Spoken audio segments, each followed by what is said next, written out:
Hello and welcome to DFS Coach Talk. It is Saturday, September 11th, 2021. I'm Andrew Hansen alongside Josh Crash Davis, and we are here to finally break down the Week 1 NFL DFS main slate.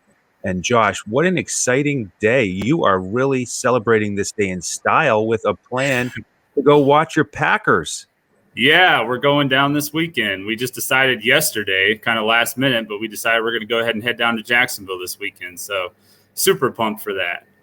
You're rolling with the punches. The game gets moved, and you are a diehard Packers fan. If folks are following Josh on Twitter, you know all about that. And so you're going to be our Packers expert, among other things, this season. And you've been crushing it in baseball for us. Gave out the two brains are better than one lineup last night on the podcast with Coach that cashed.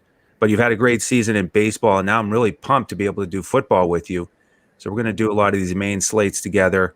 And it is, of course, a momentous day here. 20 years since 9/11. The memory. I was right in the same spot here when it happened.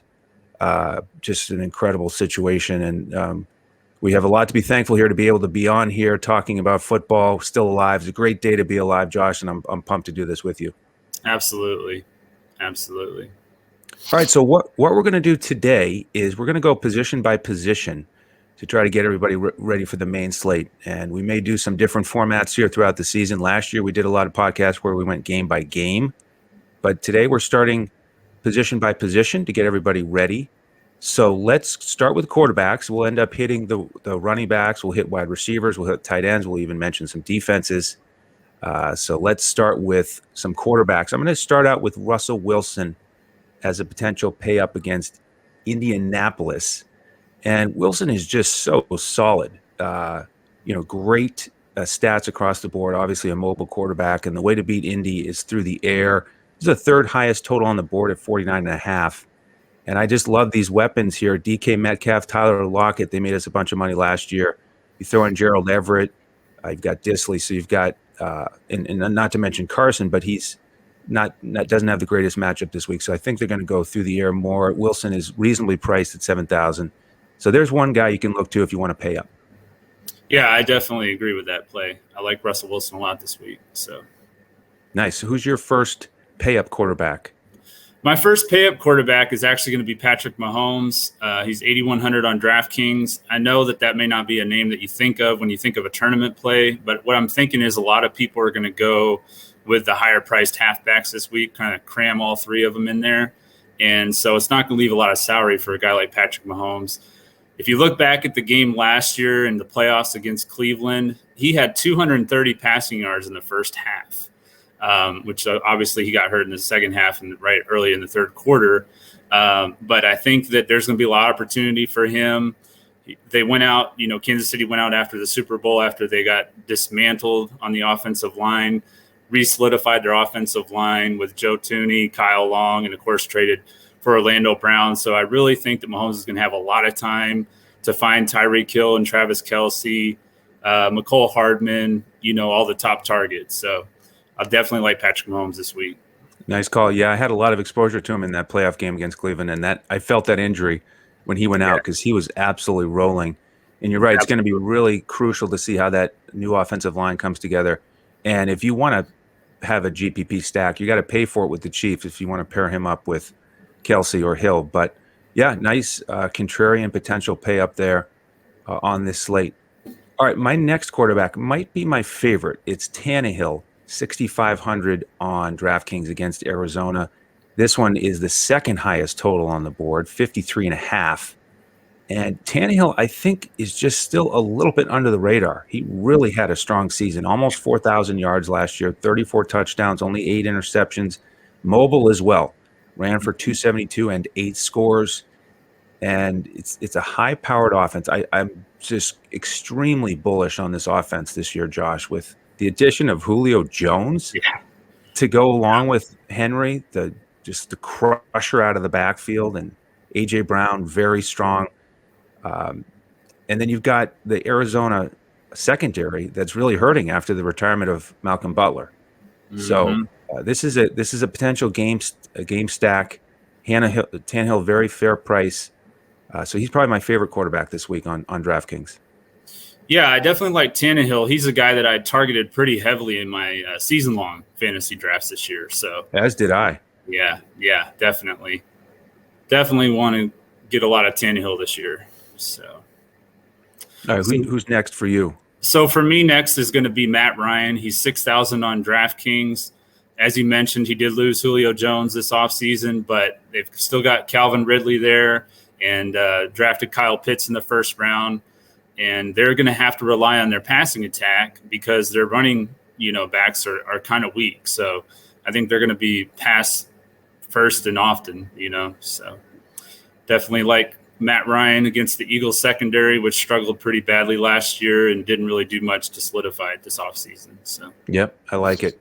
Definitely. And you probably get a little bit lower owned on Matt Ryan this week. Yeah, all right. And he's projecting, Pro Football Focus has him projected to be around the same projected point total as guys like Kyler Murray and, like you mentioned, Ryan Tannehill. So he's going to be lower owned and probably around that same point total. So. And Murray's much more expensive, so that could be a great value. All right, if you're going to pay down and you want to punt the position, you could look at Mac Jones going up against Miami, beatable through the air. Not the greatest total here, 43.5, but the Patriots are at home. Belichick would not be running him out there if he didn't think he was ready. Mm-hmm. He was efficient in the preseason, and I think it'll just come down to how they score. If he can get, even one passing touchdown, 250 yards, he can pay off that price tag. So if you're playing Mac Jones, you're not going for the 300 yards and 3 touchdowns. You're going for, 12 to 14 fantasy points and pay up elsewhere. So that's one potential pay down option. Do you have one more quarterback for us? Yeah. So for my third quarterback, I've got Jimmy Garoppolo. He's 5,500 on DraftKings. I think San Francisco is going to come out this year trying to put any doubts behind them about, what they might be as far as a team after last year. They dealt with all the injuries. And I think he's going to be a big part of it, at least early on in the year. He's got Trey Lance looking over his shoulder. So he's going to have to perform, and he knows that.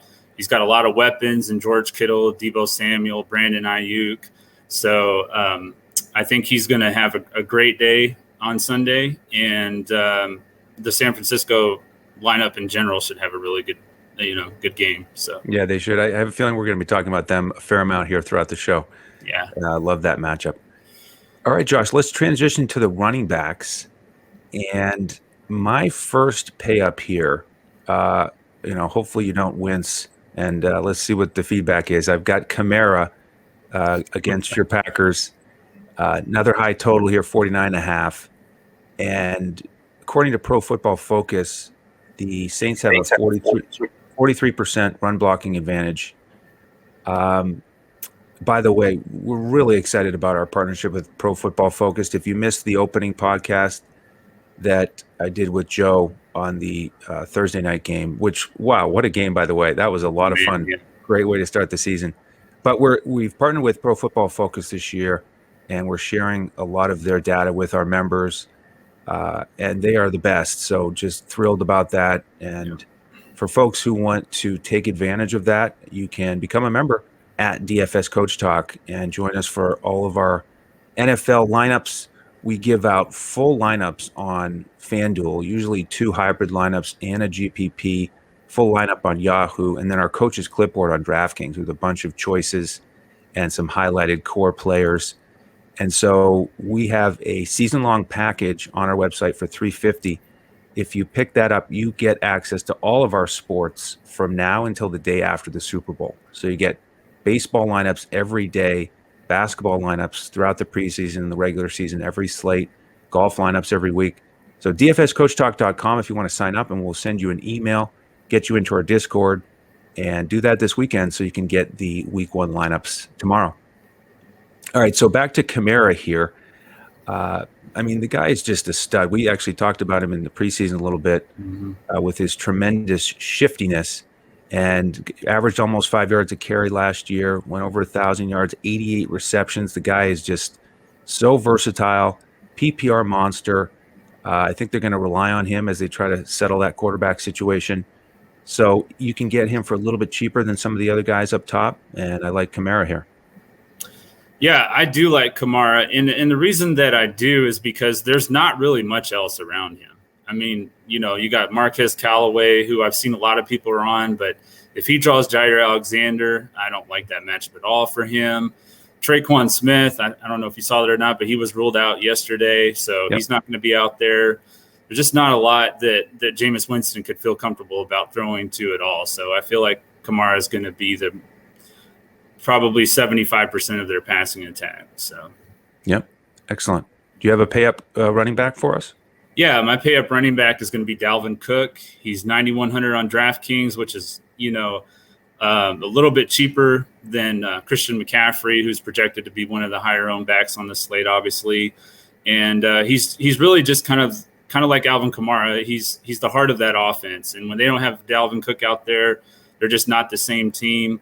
The Bengals were ranked 28th last year against the run, allowing just under 150 yards per game, and they lost Geno Atkins this offseason. So I think there's going to be a lot of room for Cook to run, and the offensive line should be able to create some big holes, even though they lost Christian Darrisaw earlier this year, with injury. So, yeah, in Minnesota, they want to run the ball. This is one of those offenses where you get a bell cow in a great matchup.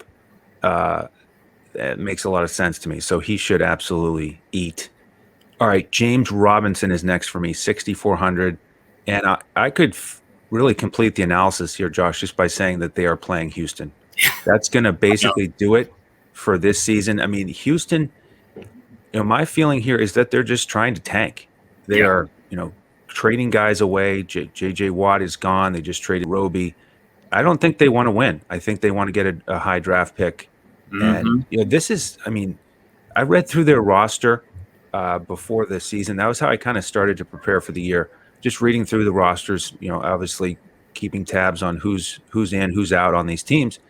And Houston and Detroit jumped out at me as the two teams that are just going in the wrong direction / tanking. So, let's attack Houston early and often here this season. They were number 32 as a rush defense last year, and they've gotten worse. Another 43% run blocking advantage, according to Pro Football Focus. James Robinson, great year last year. Another one of these guys who can catch passes as well. So James Robinson, you save a bunch here at 6,400. He'll be in a bunch of my lineups.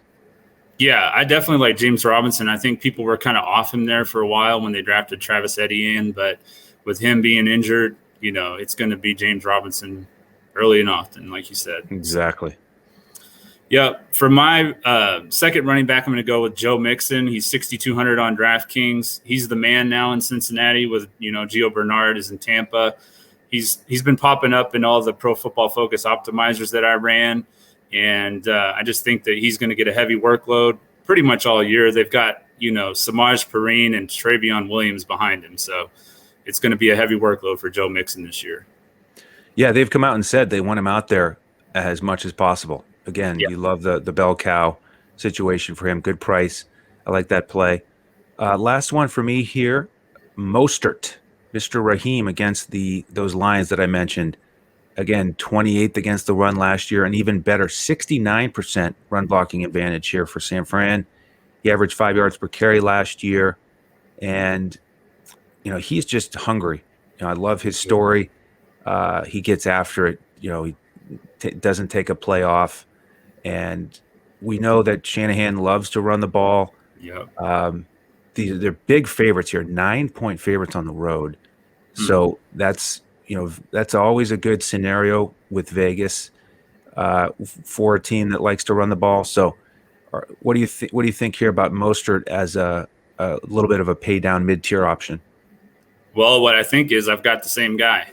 All right. So yeah, we're both on Mostert for our third option, and the Niners did draft Trey Sermon to eventually, he's going to have his day and take that role probably from him, but Mostert's not going to give that up easily, and it should be a blowout, honestly. So if it's a blowout, he's going to get a lot of carries and a heavy workload. So definitely like Mostert, obviously. Yep, and this is one of those situations where the potential blowout is not something that I think we need to run from because, he's going to help him get there. And even if it's a 60-40, they're all going to have their opportunity to smash, and Mm-hmm. he's a fair price. So it's not a 9K guy who might just not get enough touches. So I think Yeah. it's worth a look. All I right, agree. Josh, we are going to transition to the wide receivers. Let's start with DK Metcalf, and he's going against Indianapolis. Of course, I mentioned Russell Wilson is one of my quarterback picks. Mm-hmm. Always fun to pair up your quarterback with at least one pass catcher. And he had games, if you remember the beginning of the season last year, he scored a touchdown in weeks 1, 2, and 3. And that's when it came out that Wilson and Metcalf had been training together in the offseason, developing that chemistry. And I wouldn't be surprised if the same thing happens here. I mean, Metcalf obviously is in incredible shape. Yeah. He's just a freak. So he's going to be ready to go week 1. And Indianapolis has a tough run defense, so the way to beat them is through the air. So Metcalf at 7,500 is the guy I'm looking at. Yeah, I definitely like Metcalf. Like you said, pairing him up with Wilson. I'm going to pair up my number one wide receiver with one of my quarterbacks too, and that's going to be Calvin Ridley. Okay. 7,900 on DraftKings, like you mentioned earlier. Julio Jones is in Tennessee now, so Ridley's their guy. And Pro Football Focus actually has him projected as their number one wide receiver this week. So he's probably going to be pretty high owned, but I still really like the matchup. And the price is good. So for me, he's my number one wide receiver option. Yeah, it's a good place to start. A lot of people have high hopes for Ridley this year, and I think it's well-deserved. He's a stud. He's going to get all of the targets he can handle. Absolutely. All right, next guy for me, Terry McLaurin, 6,400. Washington 1-point favorites here against the Chargers. 44.5 is the total. We've got Curtis Samuel out. So, more of a need here for McLaurin to deliver. Pro Football Focus really likes this matchup where they project McLaurin to see a bunch of Michael Davis. And we've got Ryan Fitzpatrick in town. And we know he loves to sling it, Josh. Yeah. He's not afraid to go through the air. He's been through it all, seen it all. He's been on about every team in the NFL. Yeah. And this is, probably going to be near the end of the road for him. So, he's not going to be conservative. He's going to get after it. So McLaurin, I'm looking for a strong week 1 out of him. Yeah, and Curtis Samuel is on the injured list now too, so that's going to help McLaurin too. So absolutely, like to play for sure. My second wide receiver is going to be Brandon Aiyuk. He's 5,700 on DraftKings. Again, pairing up one of my quarterbacks with a wide receiver here. He has the number one. Pro Football Focus says he has the number one projected advantage in the wide receiver cornerback matchup tool. He's projected to face against. This is a tough name, but I'm going to go for it here. I got Amani Oruwariye, who allowed 16.5 yards per reception last season, which was 102nd out of 103 cornerbacks. That sounds bad. Yeah, that's real bad. So, yep, Brandon Aiyuk is going to be my second play. Solid. All right, paying down here a little bit. Jacoby Myers is on my radar, 5,100. And the way to beat Miami is through the slot. Attacked that a lot last year. He played 60% of his snaps in the slot last year, according to Pro Football Focus. And this is another DraftKings specific play where we've got PPR.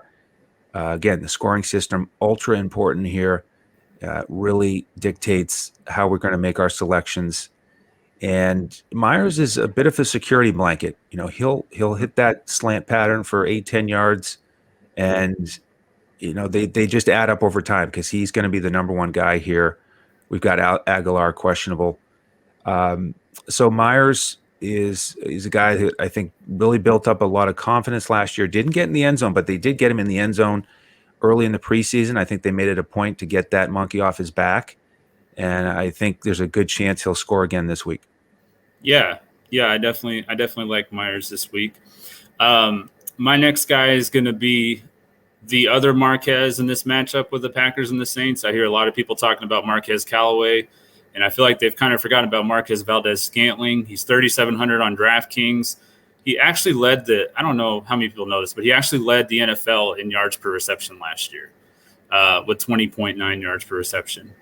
And last year, when they faced the Saints, the Packers went down the field quite a bit, and they targeted Alan Lazard, which to me was kind of unusual because they usually look at Marquez Valdez-Scantling. And I think that they're going to go down the field a lot on Sunday. Obviously, I'm going to be there, so that's going to be exciting to see that in person. But Marquez Valdez-Scantling, Coach LaFleur has been talking about all offseason how he's been very consistent, and that's always been an issue with Marquez because he has a great game and then he just disappears.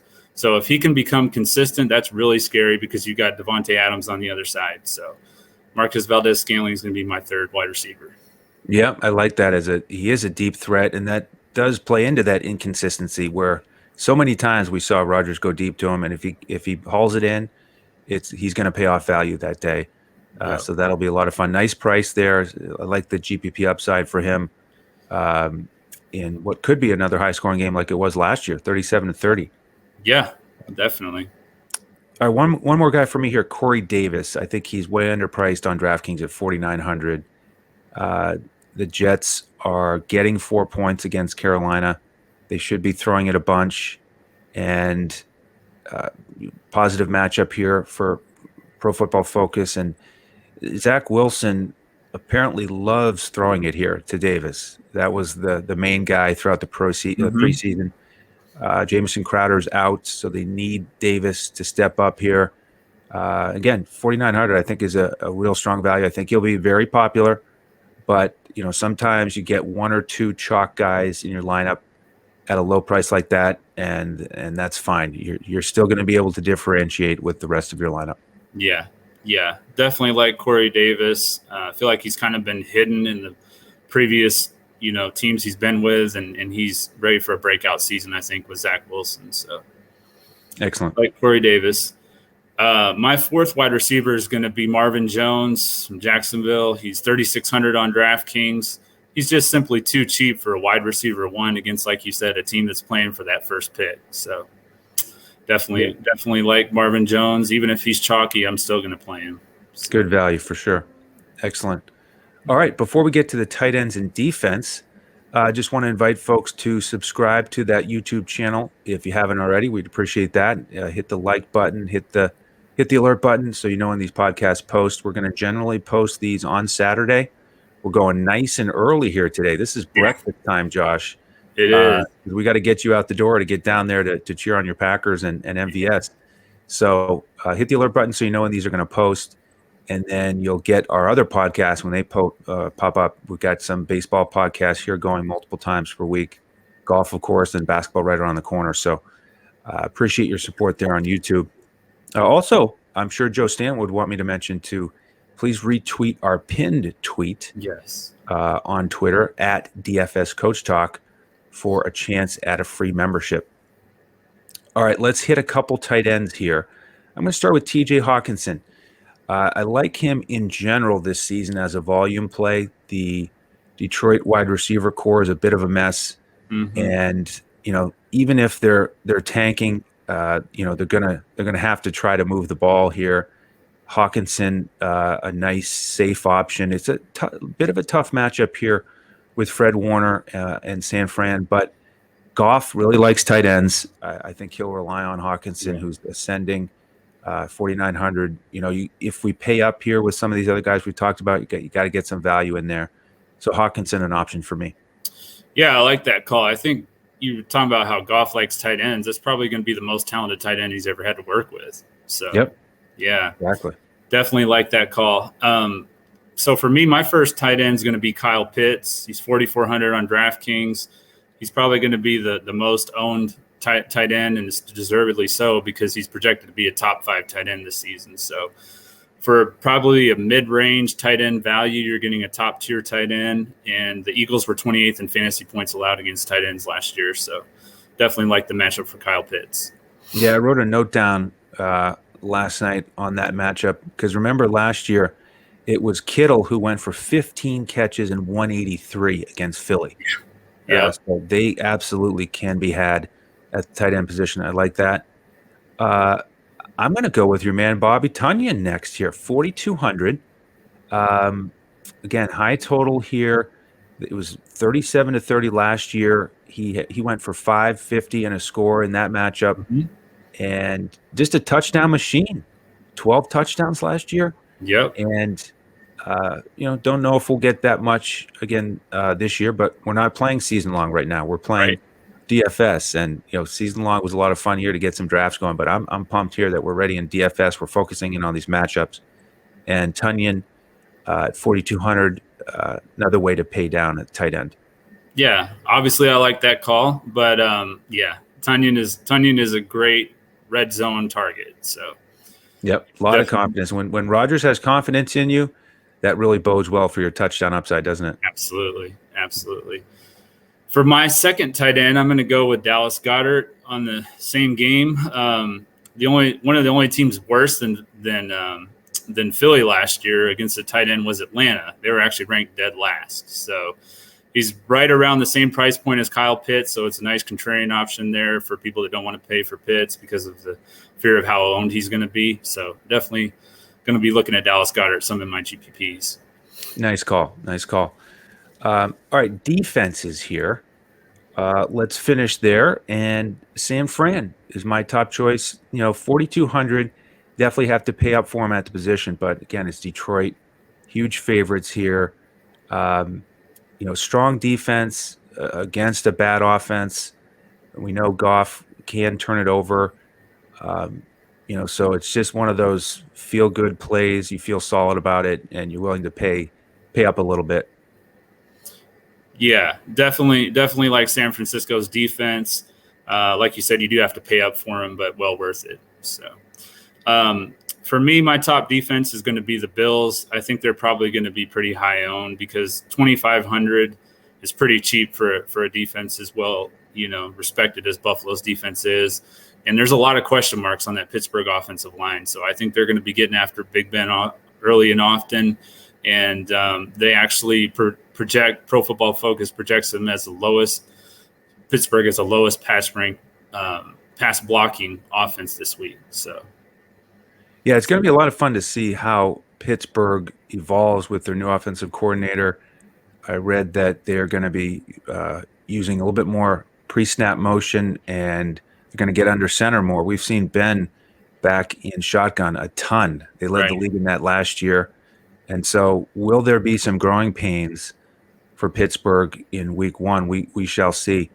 I may just go with San Fran in most of my lineups here for defense, but if I am going to pay down, Washington is an option for me at 3,200.